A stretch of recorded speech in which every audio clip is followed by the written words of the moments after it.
స్పాట్లో చాలా మంది బయట వారు తీసుకొచ్చారు, ఆడపిల్లల్ని బెదిరిస్తున్నారు, ఆడవాళ్ళపై ఇయామి అఘాయిత్యాలు. తను ఇంకా అగ్రెసివ్గా మాట్లాడుతూ పండ్లు అమ్ముకునే వ్యక్తి దగ్గర నుంచి మొదలుకుంటే ఆయన అభ్యర్థి వరకు ప్రతి ఒక్కరు బెదిరించడమేనా, ఇదేనా మీరు సృష్టించే అరాచకం అని చెప్పి మాట్లాడుతున్నారు. కాంగ్రెస్ నాయకులు చరణ్ కౌశిక్ గారు స్టూడియోలో మాట్లాడదాం. ఏంటి తను చేస్తున్న ఆరోపణలు చాలా సంచలన ఆరోపణలు ఉన్నాయి, ప్రతి ఒక్కరు బెదిరిస్తూ ఉన్నాడు, ఇదేనా బెదిరింపు అంటే?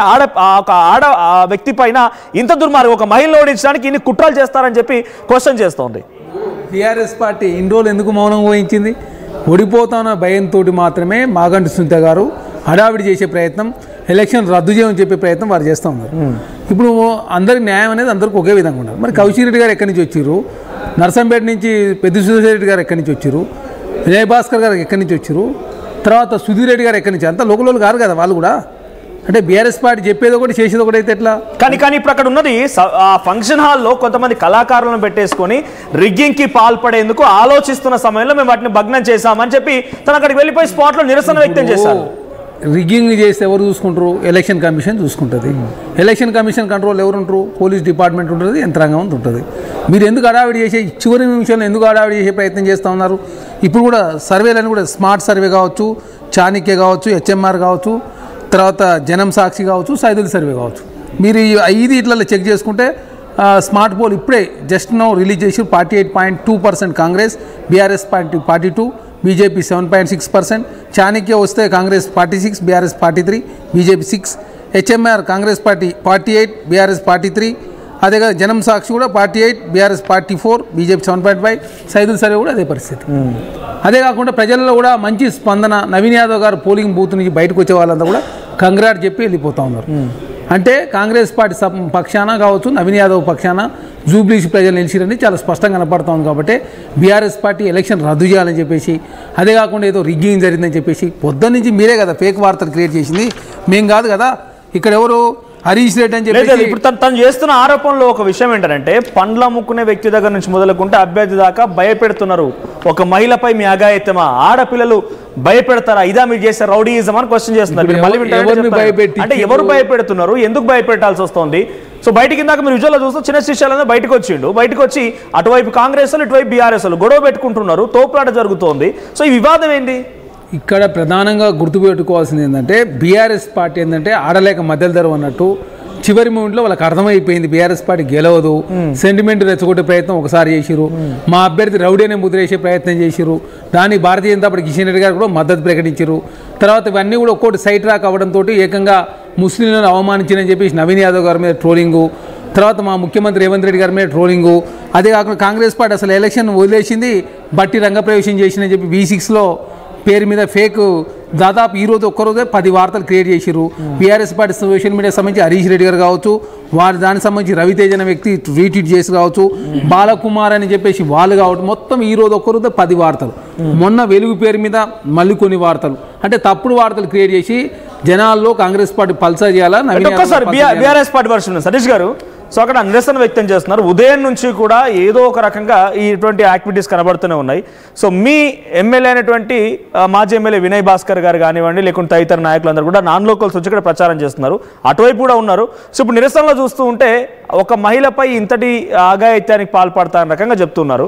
సో పోలీసులు ఉన్నారు అక్కడ, యంత్రాంగం ఉదయం నుంచి కంప్లైంట్ ఇచ్చిన వాళ్ళు కాస్త ఇప్పుడు డైరెక్ట్గా వచ్చి నిరసనలు వ్యక్తం చేసి ఆందోళన రేకెత్తించే విధంగా యూసఫ్ కూడా మొత్తాన్ని కూడా ఒక రకంగా స్తంభింపజేసారు ఇప్పుడు హైటెన్షన్తో. అసలు ఏం జరిగింది సాయంత్రం కల్లా? అంటే చరణ్ కౌశిక్ గారు చెప్తున్నట్టుగా ఓటమి భయంతోనే ఈ నిరసనలు వ్యక్తం అవుతున్నాయి. అంటే ఇక్కడ ఎన్నికలు రద్దు అవ్వాలని డిమాండ్ ఎందుకు వస్తుంది? ఈరోజు ఎన్నికలన్నీ కూడా ఏదైనా కూడా పర్ఫార్మెన్స్ ప్రామిసెస్ మీద బేస్ మీద నడిచిన ఎన్నికలు. ఈరోజు పర్ఫార్మెన్స్ అయినా ప్రామిసెస్ అయినా బీఆర్ఎస్ పార్టీ నెరవేర్చింది. కేసీఆర్ గారి హయాంలో తెలంగాణ రాష్ట్రం సస్యశ్యామలంగా ఉన్నది, పరిశ్రమలు కానీ, పెట్టుబడులు కానీ, వ్యవసాయం కానీ, ఇంకొక రంగాన్ని, అన్ని రంగాల్లో కూడా. ఈరోజు ఇందిరమ్మ రాజ్యం అని చెప్పుకుంటూ ఒక భర్త చనిపోయిన ఒక ఆడబిడ్డ మీద ఎంత దారుణంగా రాష్ట్రంలో ఉన్న రాష్ట్రాన్ని వదిలిపెట్టి ఈ కాంగ్రెస్ ప్రభుత్వం, ఈ దొంగల ప్రభుత్వం, ఈ దోచుకునే ప్రభుత్వం ఈరోజు ఒక ఆడబిడ్డ మీద ముఖ్యమంత్రితో పాటు ఎమ్మెల్యేలు, ఎమ్మెల్సీలు ఒక నియోజకవర్గంలో తిరుగుతూ ఈ జూబ్లీ హిల్స్లో ఆగమైన పరిస్థితి తీసుకొస్తూ ఉంటే ఆడబిడ్డలను ఇలా ఇందిరమ్మ రాజ్యం పేరుతో వీళ్ళు ముందుకొస్తే ఆడబిడ్డలను ఆశా వర్కర్లకు మీరు ఓటు వేయకపోతే మీకు ఉద్యోగాలు ఉంచామని చెప్పి పెన్షన్లు ఇయ్యం, మీకు ఉన్న 2000 పెన్షన్ పెంచుడు కాదు, ఉన్న 2000 పెన్షన్లు కూడా మేము ఇవ్వమని చెప్పి భయభ్రాంతులకు చేస్తూ ఉన్నారు. ఒక్కొక్కరు రోడ్ల మీద ఒక్కొక్కరు రోడ్ల మీద 10లకు 20లకు సంఖ్యలుగా పెద్ద పెద్ద రౌడీ షీటర్లు నిలబడి వాళ్ళ ప్రభావితం చేసే దొంగ మాటలు చెప్పుకుంటూ భయభ్రాంతులకు చేసే ఈ రాజ్యంగా ఈ కాంగ్రెస్ ప్రభుత్వం నడుస్తూ ఉంది. ఆఖరికి చనిపోయిన వాళ్ళ ఓట్లు కూడా ఇదే కాంగ్రెస్ నాయకులు ఓట్లేస్తున్న సందర్భం మనం చూస్తున్నాం. అదిగాక ఆఖరికి కాంగ్రెస్ ప్రభుత్వ నాయకులు వేసిన సందర్భం బాగంటి సునీతమ్మ కుటుంబానికి సంబంధించిన ఒక అమ్మ చనిపోతే ఆ చనిపోయిన ఓటు కూడా ఈ రోజు ఈ కాంగ్రెస్ నాయకులు అవును ఈ రోజు చెప్తా ఉన్నారు బయట. ఓటు హక్కు వినియోగించుకున్నారు అనే ప్రూఫ్ ఏదైనా ఉందా? ఓటు హక్కు వినియోగించని చెప్తారు, బయటకు వస్తాయని రేపు ఒక విషయం గుర్తుపెట్టుకోండి.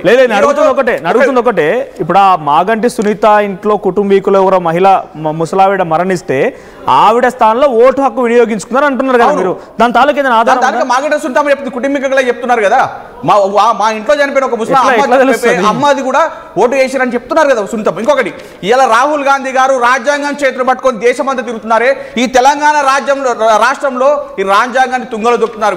వేలాది సంఖ్యలో దొంగ ఓటర్లు క్రియేట్ చేసి, వేలాది సంఖ్యలో దొంగ మనుషులను క్రియేట్ చేసి, కళాకారులు అని చెప్తూ యూసుగూడలో ఆయన పక్కనే ఫంక్షన్ హాల్ ఉంటుంది, ఇటు పక్కనే పోలింగ్ స్టేషన్ ఉంటుంది, అందులో వేలాది సంఖ్యలో ఈ రోజు ఓట్లు వేస్తున్న సందర్భం మనం చూస్తున్నాం. ఇవన్నీ ఎక్కడివి? ఈ రోజు బహిర్గతంగా బయట మీడియా సాక్షిగా పట్టుకొని అడిగితే ఈ మీడియా వాళ్ళు చూపిస్తున్నా కూడా ఈ రోజు పోలీస్ యంత్రాంగం ఏం చేస్తా ఉంది, ఈసీ ఏం చేస్తా ఉంది, కేవలం రేవంత్ రెడ్డి గారు తన సీటును, ముఖ్యమంత్రి సీటును కాపాడుకోవడానికి ఈ రోజు రాష్ట్రాన్ని రెండేళ్లలో క్రియేట్ అయినాయనా?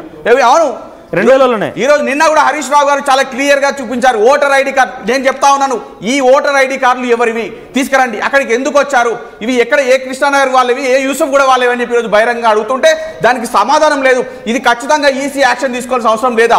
ఖచ్చితంగా ముఖ్యమంత్రి రేవంత్ రెడ్డి గారు కేవలం మనం గెలవాలి, ఎట్టి పస్లో మనం గెలవకపోతే అధిష్టానం ఇబ్బంది పెడుతుంది, ముఖ్యమంత్రి సీటు పోతుంది, మంత్రులారా మీరు కూడా జాగ్రత్త, ఎమ్మెల్యేరా మీరు కూడా మీ ఉన్న పదవులు పోతే, మీ ఆస్తులు పోతే మీరు ఆగమవుతారు, రేపు మళ్ళీ బీఆర్ఎస్ పార్టీ వస్తుంది అని చెప్పేసి భయభ్రాంతులకు గురై నవీన్ యాదవ్ గారు మీరు ఎట్టి పరిస్థితి గెలవండి, రిగ్గింగ్ చేస్తారా, దొంగతనం చేస్తారా, దోపిడీ చేస్తారా, రౌడీలు పెడతారా, రౌడీ షీటర్లు పెడతారా, ఖచ్చితంగా గెలవాలని హుకుం జారీ చేస్తూ దొంగ ఓటర్లు ఉన్నాయని చెప్పి హరీష్ రావు అన్నాడని చెప్పి సతీష్ గారే చూపిస్తున్నారు. దొంగ ఓటర్లను తీసుకొచ్చి ఇక్కడ ఓట్లు వేస్తున్నారు, కళాకారుల పేరిట ఓటర్ ఐడీలు క్రియేట్ చేసినట్ట. మీరు ఇక్కడ చాలా స్పష్టంగా గుర్తుపెట్టుకోండి, గతంలో బీఆర్ఎస్ పార్టీ అధికారంలో 15,000 సంబంధించి బయట ప్రాంతం నుంచి అక్కడ ఓట్లు నమోదు చేసి, ఇప్పుడు కాదు అది 2014 కావచ్చు, 18 కావచ్చు, 23 కూడా అదే జరిగింది. ఆ ఓట్ల ద్వారా మాత్రమే మాగంటి గోపీనాథ్ గారు గెలిచారు. వారు గెలిచిన తర్వాత చేసింది ఏమీ లేదనేది చాలా స్పష్టం. ఎందుకంటే 10 సంవత్సరాల కాలం పాటు వారికి అవకాశం ఇస్తే జూబ్లీసీ చేసింది శూన్యం. 10 సంవత్సరాల కాలం పాటు దొంగ ఓటర్లు ఉన్నారా లేదా? దొంగ ఓట్లు ఎందుకుంటారండి? ఎందుకుంటారు? వీవీప్యాట్లు ఉంటాయి కదా, వీవీప్యాట్ చెక్ చేస్తారు. ఇవన్నీ ఒట్టినే కాదు కదా, అక్కడ సీసీ క్యాంప్స్ ఉంటాయి, వీవీప్యాట్లు ఉంటాయి, ఎలక్షన్ కమిషన్ పర్యవేక్షణ పనిచేయాలి. మాగంటి సునీత వాళ్ళ కుటుంబంలో ఉన్నటువంటి ఒక మహిళ మరణిస్తే, ముసలావిడ మరణిస్తే ఆవిడ పేరు మీద ఓటు హక్కు వినియోగించుకున్నారని ఆరోపణ చేస్తోంది బీఆర్ఎస్. ఆ హక్కు ఎవరు ఉపయోగించుకున్నారు ఎవరికి తెలుస్తుంది? అది మన కంట్రోల్ ఉంటుందా? మీరే ఇచ్చిరేమో, మరి మీరే ఇచ్చి కాంగ్రెస్ నెట్టే ప్రయత్నం మీరు చేస్తున్నారో ఎవరు తెలుసు? ఎవరు చూస్తారండి? ఎలక్షన్ కమిషన్ ఎవరి కంట్రోల్ ఉంటుంది? వేలాది ఓట్లు ఎక్కడికి దయచేసి ఈ రోజు సవేరా ఫంక్షన్ లో ఎక్కడి నుంచి వేలాది మంది కళాకారుల పేరుతో ఓట్లు వేస్తా ఉన్నారు. ఎందుకు? మీకు ఓడిపోతున్నాం అనే భయంతో అన్ని సర్వేలు కూడా ఈ రోజు బీఆర్ఎస్ వైపు ఉన్నాయి. అందరు కూడా మేము చెప్పిన ప్రామిసెస్ చేసే వాళ్ళు బీఆర్ఎస్ పార్టీ, పర్ఫార్మెన్స్ కూడా బీఆర్ఎస్ పార్టీ ఉంది. అద్భుతమైన డెవలప్ జరిగింది. అందుకే మాగంటి గోపీనాథ్ గారు 2 సార్లు గెలిచారు, ఈ రోజు మళ్ళీ గెలిచారు. మాగంటి గోపీనాథ్ గారు 2 సార్లు 3 సార్లు గెలిచిండు. ఏం చేసిండు మరి? ఏం చేసినా చెప్పండి మీరు. మీకానే అసలు మీకు ఏం చేసినా కూడా చెప్పలేని పరిస్థితి మీరు ఉంటే సార్ మేము చెప్తాను. తెలంగాణ ప్రజలు అడుగుతా ఉన్నారు, వృద్ధులకు పెన్షన్ వేస్తా ఉన్నారు, పెంచిరా, మహిళలకు 2,100 ఇస్తాను. జూబ్లీ సార్ మాట్లాడదాం, జూబ్లీ సార్ మాట్లాడదాం. ఒక్క నిమిషం గురించి మనం మాట్లాడదాం. రావద్దు దయచేసి. మీరు 56% ఆర్టీసీ ఛార్జీలు పెంచారు. ఒకసారి వెనకకి వెళ్ళి చెక్ చేసుకో, మీ డేటా కావాలంటే ఇస్తాను నేను. మీరేదో పెద్ద ఉద్ధరించిన మాట్లాడు దయచేసి. మేము జూబ్లీస్ ప్రజలకి మా పథకాల ద్వారా సన్న బియ్యం కావచ్చు, ఉచిత బస్సు ప్రయాణం కావచ్చు, దొంగ ఓటర్ ఐడీలు ఉన్నాయా లేవా? దొంగ ఓటు మేము ఎందుకు వేస్తామే? బీఆర్ఎస్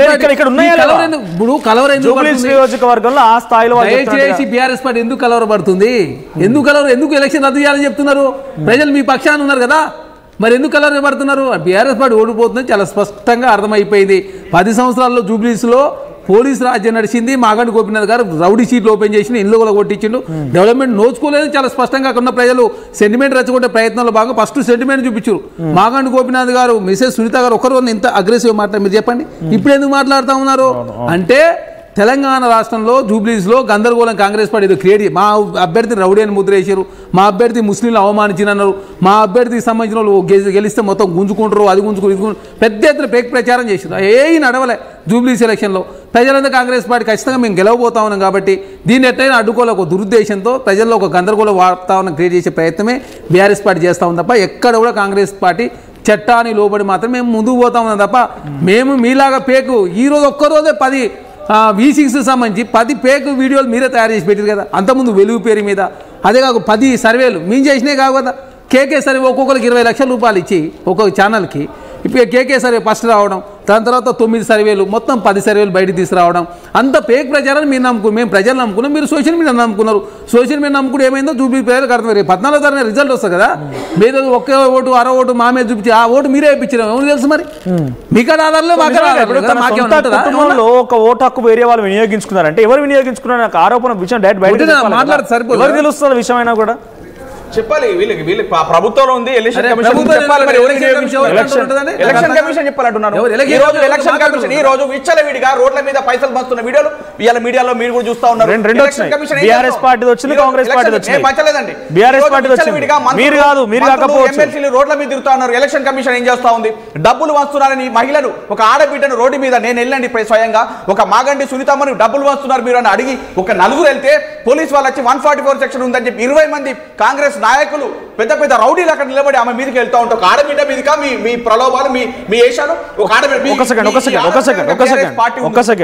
ఒక్క నిమిషం అడిగేదానికి సమాధానం చెప్పండి. మీరు పెద్ద పెద్ద రౌడీలు అంటున్నారు, 10 పడే ప్రభుత్వం, మరి ఈ రౌడీలందరూ ఎందుకు ఉంచారు ఇక్కడ? ఎవరు ఉంచారు? మరి ఎవరు 2 తయారయ్యారా? ఇక్కడ 2 తయారయ్యారా? ఈ రోజు రాష్ట్రంలో ఉన్న రౌడీలందరూ ఇక్కడ ఉన్నారు. పక్క రాష్ట్రాల నుంచి కూడా తెచ్చుకొని పెట్టుకున్నారు. మీరు చూడండి రాజస్థాన్ చాలా బ్యాడ్ అవుతుంది మీకే, ఎందుకంటే వచ్చిన అందరు రౌడీ అంటున్నారంటే నిజంగా చిన్న శ్రీశైలం యాదవ్ మీద రౌడీ షీట్ ఉందంటే ఆయన మీద రౌడీ షీట్ ఉంది, నవీన్ యాదవ్ మీద రౌడీ షీట్ ఎక్కడ నమోదు కాలేదు. సో ఆ రౌడీ షీట్ నమోదని దాఖలాలు లేవు. మీరు ప్రచారం చేసిన సార్ మీ సెంటిమెంట్ కావచ్చు, కానీ ఎక్కడి నుంచి వచ్చిన అందరు రౌడీలు అంటే ఎట్లా? ఒక విషయం చూడండి, ఎక్కడి నుంచి వచ్చిన అందరు రౌడీలు అంటే ఎట్లా? మీకు మీడియా ద్వారా పోలీసు వాళ్ళు చెప్పిన డ్రోన్ విజువల్స్ కన్నా వాళ్ళు తీసుకొచ్చుకోండి. ఎక్కడ కూడా బీఆర్ఎస్ నాయకులు కానీ బీఆర్ఎస్ కార్యకర్తలు కానీ 5 6 10 మంది ఎక్కడ కూడా లేరు. వీళ్ళు తెల్ల అంగులు వేసుకుని ఇంత పెద్దగా వెళ్ళి ఏందమ్మా ఎవరు కేసురా ఎవరు రాబాయి మీరు మాగంటి సునీతమ్మ మీదకి ఒక ఆడబిడ్డ మీదకి 20 మంది వెళ్తే పరిస్థితి ఏంటండి? ఒక ఆడబిడ్డ కదండి. అరే ఎలక్షన్స్ వస్తుంటాయి పోతూ ఉంటాయి, మీదికి వెళ్ళడమా? ఆడపిల్ల మీదకి వెళ్తారా? అలాంటి పరిస్థితులు ఎందుకంట? సెకండ్ నెంబర్ 2వ నెంబరు టీ షర్ట్లు వేసుకొని తిరగడం మీరు చూసే ఉంటారు కదా. ఇది ఎంతవరకు కరెక్ట్? ఎలక్షన్ కమిషన్ చూడలేదా? మీడియా చూడట్లేదా? చదువుకున్న మేధావులు అందరూ చూడట్లేదా? ఈ రోజు అందరూ ప్రశ్నిస్తా ఉన్నారు. ఇందాక మీరు అంటున్నట్టుగా వీళ్ళందరూ మంత్రులు ఎవరు ఎక్కడ ఉన్నారంటే మంత్రులు ఏమో పేరు రాలేదు కానీ బీర్లైలయ్య పేరు వచ్చింది, రామచంద్ర నాయక్ పేరు వచ్చింది. ఆయన డిప్యూటీ సీఎం కానీ ప్రచారం చేసిండు, ఆయన పని కోసం పోయి ఉంటాడు. ఇన్ని రోజులు ఎవరు కనవల్లే, మీకు గల్లీలు కనబడే కనబడే. ఇప్పుడు నేను చెప్తుంది ఒకటే, బీఆర్ఎస్ పార్టీలో కూడా చరణ్ కౌశిక్ గారు అన్నట్టుగా మనకున్న ఇన్ఫర్మేషన్ కూడా కౌశిక్ రెడ్డిపై కేసు నమోదైంది. సో తర్వాత వినయ్ భాస్కర్ పై కేసు నమోదైంది, సుదర్శన్ రెడ్డిపై కేసు. రిగ్గింగ్ జరుగుతుందని మాగంట సునీతమ్మ మీద ఆడబిడ్డ మీదకి వీళ్ళు 10ల సంఖ్యలో మీదకి వెళ్తే ఆడబిడ్డకు తోడుగా బీఆర్ఎస్ పార్టీ ఖచ్చితంగా అండ ఉంటుంది. వెళ్తామండి. మీరు అందరూ గుండాలంతా పోయి అమ్మ మీదకి వెళ్తుంటే మేము సపోర్ట్ చేయాల్సిన అవసరం లేదా? ప్రశ్నించాల్సిన అవసరం లేదా? ఇవాళ పోచంపల్లి శ్రీనివాసరెడ్డి గారు కానీ ఇంకా మాజీ ఎమ్మెల్యేలు కానీ వెళ్ళి ప్రశ్నిస్తూ ఉన్నారు. ప్రశ్నిస్తే వాళ్ళని అరెస్ట్ చేస్తున్న సందర్భం చూస్తూ ఉన్నాం. ఇదేనా ఇందిరమ్మ రాజ్యం? ప్రశ్నిస్తా ఉన్నారు కదా. ఈ దొంగ ఎట్లా ఎక్కడి ఆయన ఎక్కడి నుంచి తీసుకొచ్చి ప్రశ్నిస్తా ఉన్నారు. ఇవన్నీ మీరేమో కరెక్ట్ చేస్తున్నారు. V6 లో ఏం చేసి చెప్పండి.